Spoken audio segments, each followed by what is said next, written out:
Assalamualaikum warahmatullahi wabarakatuh. Perkenalkan, nama saya Davan Novalinida dengan NIM 1402230026 Universitas Bina Bangsa, jurusan Sistem Informasi. Pada kesempatan kali ini, saya akan presentasi hasil observasi saya dengan judul analisis proses bisnis jual beli kendaraan bermotor pada PT Arista Elektrika Indonesia. Lebih spesifiknya BYD cabang Serang. Oke, next. Latar belakang observasi. Kebutuhan masyarakat akan kendaraan bermotor semakin meningkat, terutama untuk mendukung mobilitas sehari-hari. PT Arista Elektrika Indonesia, khususnya BYD cabang Serang, merupakan salah satu perusahaan yang bergerak di bidang distribusi dan penjualan kendaraan bermotor, termasuk kendaraan listrik yang kini mulai diminati oleh masyarakat karena efisiensi dan kesadaran lingkungan. Penting untuk memahami bagaimana strategi dan proses bisnis yang diterapkan oleh PT Arista Elektrika Indonesia dalam menarik konsumen, menjaga loyalitas pelanggan, serta bersaing di pasar lokal. Melalui observasi ini, penulis berusaha menganalisis proses jual beli kendaraan bermotor di perusahaan tersebut, termasuk strategi pemasaran, pelayanan pelanggan, hingga tantangan yang akan dihadapi ke depannya. Oke, next. Profil perusahaan objek observasi saya pada kali ini adalah BYD. BYD adalah perusahaan konglomerasi yang produksi mobil listrik, bus, sepeda motor, dan tenaga baterai. BYD hadir di Indonesia melalui PT BYD Motor Indonesia pada pertengahan tahun 2023. Fokus utama perusahaan ini di Indonesia adalah menjual mobil listrik dan berekspansi untuk investasi membangun pabrik perakitan di Indonesia. PT Arista Elektrika Indonesia sebagai agen tunggal penjualan mobil listrik BYD di seluruh Indonesia. PT Arista Elektrika Indonesia khususnya cabang Serang pertama kali dibuka pada bulan Juli tahun 2024, memiliki layanan tunai jual dan after sales seperti perbaikan kendaraan. Oke. Tujuan observasi saya kali ini adalah yang pertama, memberikan wawasan tentang efektivitas operasional perusahaan dalam mencapai target penjualan. Yang kedua, memahami langkah-langkah yang dilakukan PT Arista Elektrika Indonesia, khususnya BYD cabang Serang, dalam kegiatan penjualan kendaraan bermotor, mulai dari pemasaran, promosi, hingga transaksi penjualan. Oke. Lokasi dan waktu observasi saya pada kali ini adalah di PT Arista Elektrika Indonesia, BYD cabang Serang, Jalan Raya Serang Cilegon, kilometer 3, nomor 89, Kelurahan Gelanong, Kecamatan Tertangan, Kota Serang. Oke. Sekali lagi, next. Teknik pengumpulan data. Pada kesempatan kali ini, teknik yang saya gunakan dalam observasi dengan menggunakan metode wawancara secara langsung dengan melayangkan beberapa pertanyaan dan analisa dokumen penjualan seperti SPK, faktur, dan pemisahan kredit. Ini adalah pertanyaan dan jawabannya. Oke, next. Oke, next. Next. Analisa dokumen. Pada kesempatan ini saya akan menganalisa dokumen SPK, surat pesanan kendaraan. SPK adalah dokumen yang diberikan kepada calon pembeli kendaraan sebagai tanda kesepakatan awal dan dimulainya pembayaran tagihan. SPK akan diberikan kepada konsumen setelah melunasi booking fee. SPK berisi informasi detail mengenai kendaraan yang dipesan, seperti jenis, model, warna, dan harga. SPK juga berisi data diri pembeli yang nantinya akan diinput untuk pengesahan pembelian kendaraan nantinya. Ini adalah contoh SPK. Selanjutnya adalah faktur. Apa itu faktur? Faktur adalah dokumen resmi kendaraan bermotor yang dikeluarkan oleh agen pemegang tunggal atau TPR kendaraan pada pembeli setelah transaksi jual beli kendaraan selesai. Faktur adalah bukti sah kepemilikan kendaraan dan berfungsi sebagai bukti legalitas, persyaratan kredit, mempermudah pembayaran pajak, dan mempermudah mutasi kendaraan.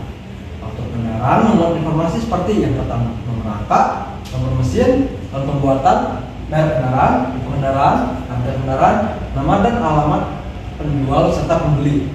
Ini adalah contoh faktur kendaraan. Oke, next. Analisa dokumen selanjutnya yaitu surat persyaratan kredit. Dokumen yang mengatur kesepakatan antara dua pihak terkait proses pembelian kendaraan melalui kredit lalu dilanjutkan ke pihak dealer. Surat pesanan kredit berisi nama konsumen, alamat, nomor PK, nama di BPKB, merek, jenis dan tipe kendaraan, tenor kredit, harga OTR, total DP di dealer dan BPKB kendaraan. Ini adalah contoh surat pesanan kredit dari Mandiri Tunas Finance. Oke, selanjutnya.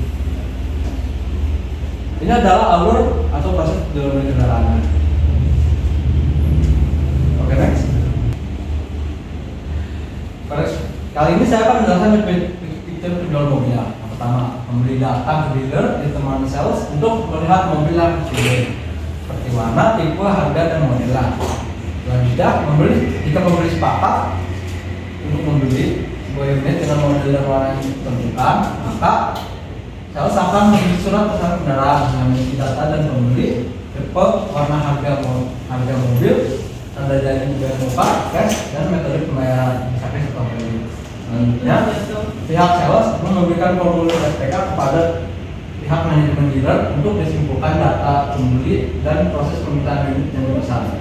Lalu selanjutnya dikirimkan oleh pihak ATPN. Pihak ATPN menerimanya, lalu menerbitkan faktur dan mengirim faktur kepada dealer pesan kendaraan. Selanjutnya, pihak dealer menerima dokumen faktur, BPKB, dan kelengkapan unit. Lalu mengecek kondisi mobil sebelum diserah terima pada pembeli. Selanjutnya, pihak dealer mengirim mobil pesanan pada pembeli.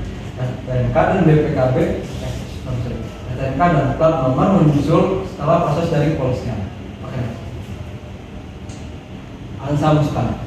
Analisa masukan pertama, data pelanggan berfungsi untuk mencatat informasi pelanggan yang berminat untuk membeli mobil. Sumbernya pelanggan langsung atau CRM. Media, import, komputer, frekuensi setiap ada pelanggan baru, format formulir digital atau manual, keterangan berisi nama, kontak, alamat, dan preferensi mobil pelanggan. Analisa masukan kedua, data stok kendaraan. Fungsinya mengetahui jumlah jenis mobil yang tersedia untuk dijual. Sumber sistem inventory, media, keyboard, dan komputer, frekuensi harian, format sistem ERP, aplikasi khusus dari perusahaan Persib. Keterangan berisi informasi detail stok mobil berdasarkan jenis, merek, dan model. Selanjutnya ada data harga kendaraan, memberikan data harga mobil sesuai dengan model dan promosi.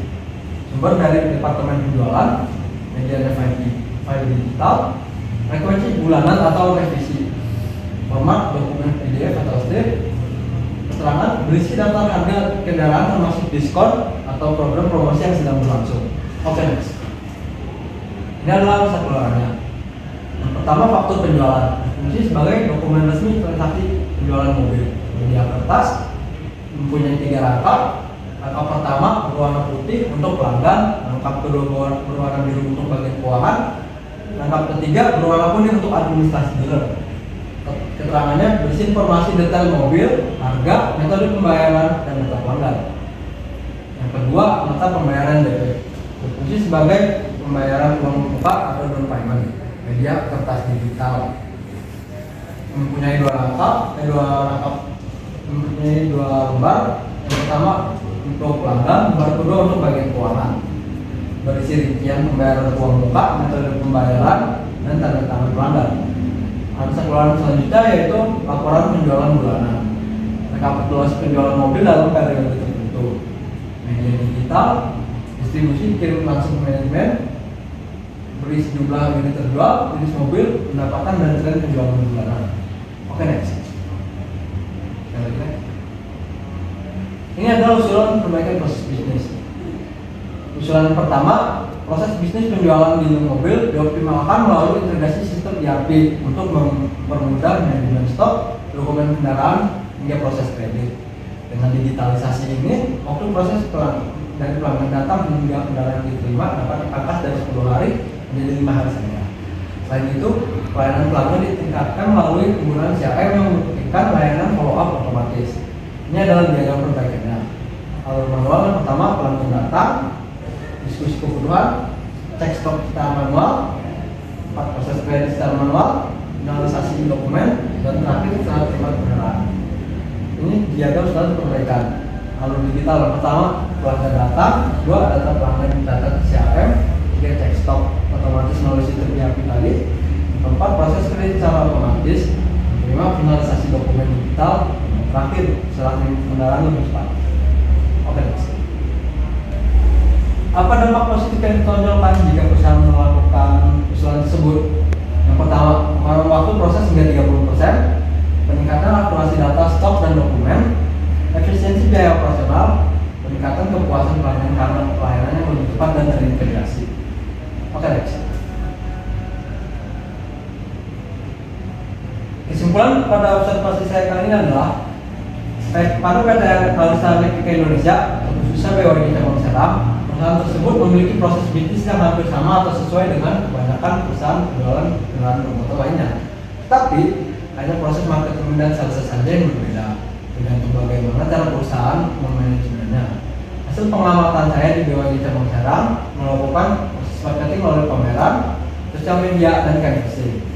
Untuk bagian sumber daya manusia, bagian salesnya dinilai dengan metode target penjualan dan grade komunikasi pada konsumen dan atau calon konsumen. Oke, next. Ini adalah observasinya. Oke, next. Sekian dan terima kasih pada observasi saya kali ini. Kurang lebihnya mohon maaf. Wassalamualaikum warahmatullahi wabarakatuh.